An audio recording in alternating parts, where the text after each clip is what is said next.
Top 10 reasons to not get married. Watch this before getting married. 1. Marriage benefits men and not women. Studies show that men benefit from marriage through an increase to their health, wealth, and happiness. Married women, however, are no better off than unmarried women. 2. Being a wife suck. The social norms of wifedom are bullshit. Husbands are depicted as bumbling oafs who can't even dress themselves properly without their wives. Wives are expected to treat their husbands like incompetent children in domestic matters, to behave like their mothers, ensuring they are fed, washed, well-dressed, and that their things are organized. Little is expected of men. They get married, but continue on with their careers as if they are still single. In fact, they're often able to better focus on their careers once married, as a wife can take care of their domestic responsibilities. Furthermore, when married, men are viewed as more responsible and stable by their employers, and are more likely to be offered a promotion. Women who get married, on the other hand, are likely to be viewed with distrust by management, as it is assumed they will soon start having babies, go on maternity leave, and prioritize children over work.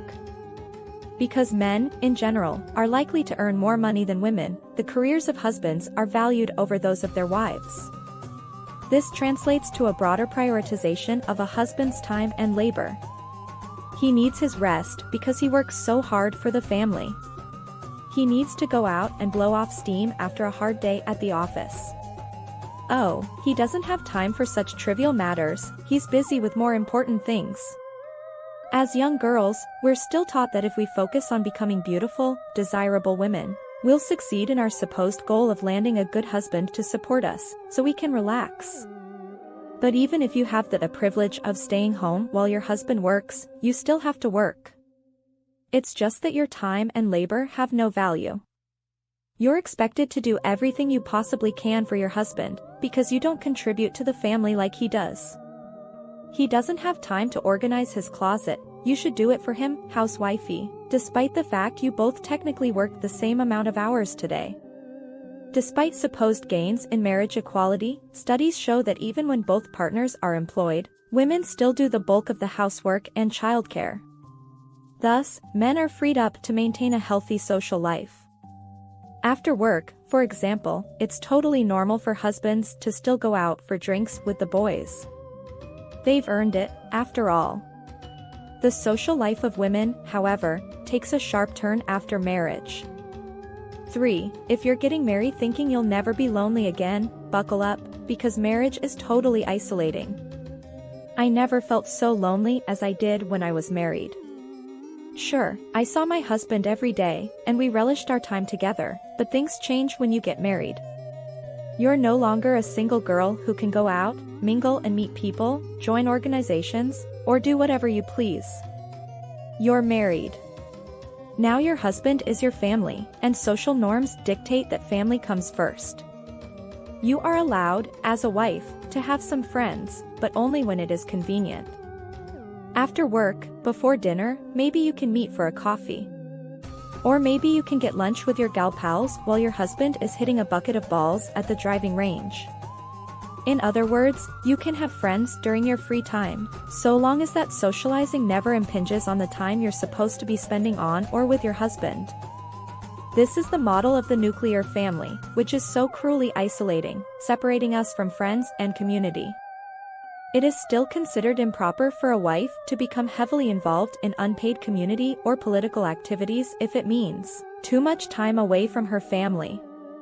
When you're not married and just in a relationship, it's the opposite model. You come first, along with your passions and activities.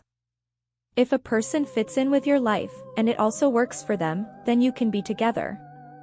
While you both might make sacrifices and not hang out with friends as often as you would if you didn't have a boyfriend/girlfriend, it is the norm to prioritize yourself, first and foremost. Now, you might be thinking, but at least being married means you get to have all the great sex you want with someone you love, right? Well, actually. The sex stops being good. Ask any woman who's been married for over a year. I'm not exactly sure why the sex stops being good. Maybe it has something to do with the fact that your husband is legally entitled to you, sexually, in a state-sanctioned, conjugal relationship.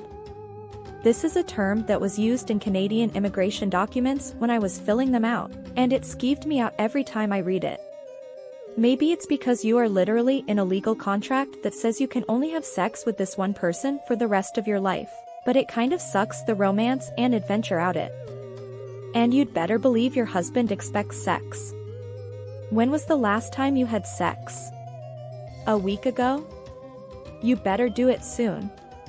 Suddenly you're on this weird, obligatory sex schedule that extends before you for eternity, with no end in sight. Save your death, or his. Despite the stress and emotional, political, or psychological discomfort, wives still try to meet the demands of the sex schedule in order to make their husbands happy. The idea of maintenance sex is a universally uncontested thing. For example, an entire industry now exists in order to capitalize on this phenomenon, and endless books, blogs, and magazine articles are dedicated to teaching women how to get back in touch with their sex drives. Women try desperately, through the self-help industry and, now, pharmaceutical prescriptions, to force themselves to find sex with their husbands appealing again and to live up to societally dictated standards that decide what our sex lives should be. 5. When you're not married, you can leave your dude at any time. This is awesome if you think about it. If you don't like your dude, you can just leave. If he turns into a huge jerk, just leave. Or maybe you just aren't feeling him anymore. Maybe you have your eye on someone else. Maybe you met him when you were both studying botany, but you're not so into that plant science stuff anymore, and you two don't have much to talk about. You can just break up. Sure, it sucks to move out all your junk and find a new place to live, if you even live together, but there are no complicated legalities like there are in a divorce. 6. Getting divorced is difficult and annoying. Getting married is very simple. You both go to the courthouse and sign a piece of a paper. Done. Getting divorced, however, is 10 times more complicated. It seems like the system is set up so it's easy to lure women into marriage, but then extremely difficult for them to get out of it. Almost like it was set up in a patriarchy or something. And it is women who usually want out of the marriage, with over 2/3 of divorces in the US initiated by wives. 7. Getting married doesn't make you an adult. This is a touchy point, because marriage is held near and dear to so many as an important rite of passage in adult life. There are so few rituals left in our society, it's no surprise that we are so attached to weddings. We're desperate. And it's no wonder that current zeitgeist is obsessed with personal identity, considering there is little meaning ascribed to anything outside of consumerism and the accumulation of wealth. Marriage is one of the last rituals we have. When you get married, everyone in the world recognizes and celebrates you for doing so. You visibly display a symbol of your commitment on your finger. The relationship with the person you marry is legitimized as a serious thing, worthy of your efforts. 8. Weddings are overrated. You'll probably be ill on your wedding day, anyway.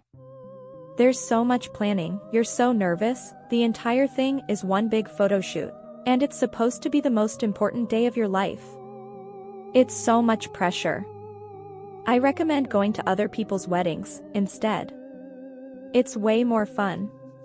Or better yet, just throw a big party with all of your friends and family. Isn't that all we ever really wanted, anyway? 9. If you want to get married to lock down your dude, don't worry, you can always find another one. Men are everywhere. Look over there, a dude. Look over here, another one. Look out your window, a bunch of dudes. Though your current dude may seem totally special and unlike any other, this is a delusion. The dude is a simple creature. His male privilege has created a comfortable bubble, in which he has not been forced to confront the complexities of the world. As a less complex archetype than his female counterpart, he is more easily replaceable. Dudes are everywhere, and they're always available. Think of the last time you tried to hang out with your best female friend. You probably had to schedule 2 weeks in advance. This is partly because women are required to do more in terms of maintaining their health and appearances, but also because women tend to be more involved in various activities, taking care of others, and are constantly maximizing their time. 10. Why not just be a spinster? Picture this: there is no man in your life. There are no children in your life. Your life is all about you. You selfishly indulge in whatever activities you want. Your home environment is set up to be perfect for your needs. All of your resources and efforts are invested in you. Is that really such a sad life? Being a spinster does not mean solitude or a life of emptiness. You can find sisterhood, friendship, community, and political solidarity. In fact, when there is no man in your life, there can be so much more of all of these things. You can even have children, if you like. You can be an unmarried mother, or have non-biological children. You can have nieces and nephews, to whom you don't even need to be related by blood. You can help take care of your friend's baby and watch them grow. You can mentor a girl in your community. You can teach a class for kids. There is a wealth of possibilities.